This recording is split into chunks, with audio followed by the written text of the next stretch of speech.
What's good, YouTube? It's your boy Marco, And your girl Q. and we're back again to tell you a couple of stories about what's going on right there. Right now it's October 19th and Wednesday, October 19th, and we're going to tell you a couple of things. What's going on, Q? We're going to start off talking about Joaquin Guzman, better known as El Chapo, the 61 Mm. year old Mexican, the leader of the Sonora cartel. Mm. Um, we know him as one of the world's most powerful men. He actually made Forbes 2009 through 2011, worth about $1 billion. We know him mainly from his escapes, most recently in July of 2015. Mm. So, what's going on with him, Marco, now? Man, El Chapo recently made headline news again. Not for another escape. This time they actually doing what they got to do to keep him in there. But El Chapo, well, it's all speculation. They're saying that he had the judge killed. The judge was running outside of his home, doing a little jog, morning jog to keep yourself healthy. And next thing you know, someone ran up behind him, put a gun behind his head, blasted him, left him right there in the street, and ran away. It was, it's a real scary situation when you're dealing with anybody like Pablo Escobar, any of these people, you Right. kind of appreciate America because what kind of country you live in where judges could be killed? Or Uh, bought. Like, the entire system is built on money. I mean, not to say that America's not either, because I'm sure for the right price, everybody can be bought, but not like Mexico. Now, if a judge could get killed, what about the person right down the street who they're forced into be a drug dealer? Like, what about them? Yeah. It's extremely scary. So El Chapo went from escaping to now, killing the federal judge who presides over his cases.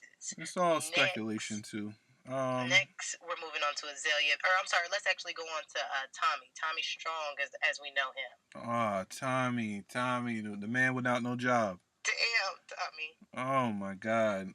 It was sad to hear about Tommy, man. I first saw Tommy in Harlem Nights, and then he came True. on the infamous show that every African American loves in America, and probably in the world, Martin. Martin. He was a great guy, man. He was the only level headed one on the show. The And only unemployed man that everybody still loved. yeah, that's hard to be an unemployed black man and still Unemployed be black loved. man in Detroit, Lord. Oh my God. So how did he Damn. die? Tommy passed away of an aneurysm. He actually passed away here in Atlanta. Mm. They say he was surrounded by his family. I know the day of, I remember earlier that day, they were just saying, how he was in the hospital. Everybody was sending, their prayers. And then later that day, they actually announced that he actually did pass away. So I mean, it just goes to show you, man. People are dropping left and right, especially as we get older, man. So if In you their got 50s at that. if you got someone out there that you love or you respect, send them a tweet. Tell them you love what they did because you never know, they could be gone tomorrow. Yeah. Rest in peace, Tommy. So the next one we talking about? We're going to talk about Azealia Banks' crazy ass. Now, I personally am not a fan of Azealia Banks. She's this little rapper, who I honestly knew Azealia Banks mainly from her shit talking on Twitter. Her constant beefs and constant arguments. So now she's actually into it with Russell Crowe and demanding a public apology. Pretty much, Azealia was invited to a hotel party at Beverly Hills Hotel Suite, which was Russell's. She was invited by RZA, RZA, the man from Wu Tang, who is out here in these Hollywood streets apparently. She was invited by RZA, and it all turned to hell.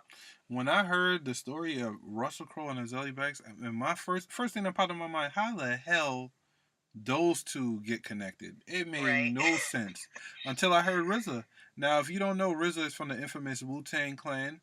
A lot of people see RZA. RZA was in a lot of movies. He out here. He out here in Hollywood. Movies with Jennifer Aniston.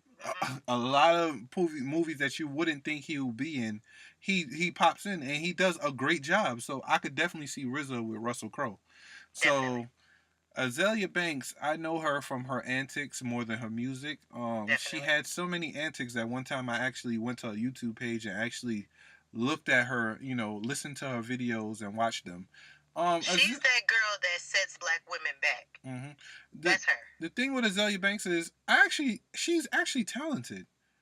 I Not can't even get past her bullshit. it's not something that I will listen to on a daily basis, but I see the talent in her, but it's just all her antics just make things worse. Now they said that she was in the hotel room while Russell Crowe was playing music, for his guests, and I guess he was playing something that she didn't like, and she went up there and called it uh, music for boring white men. White guys, yeah, yeah, Like something like that. I can't stand ignorant people. Like you're in a setting, you're there that for you should business. be damn grateful to be in. Exactly, To be honest, exactly. Russell Crowe's a big, huge star. He's in one of the greatest movies ever, Gladiator. Why would you disrespect? Like that's what we was talking about with the Trump thing. You got to know when you're in there not to make. You have to know how to make people comfortable. You have to know not to disrespect people. That's just ridiculous. So and really, with all her bullshit, she really should have been playing the background, trying to network and getting into different, trying to redeem exactly, herself from all the bullshit she's been doing. exactly, exactly. And Russell Crowe probably felt so disrespected that he just wanted to remove her from the room. She probably didn't want to go on her own, so he just physically removed her.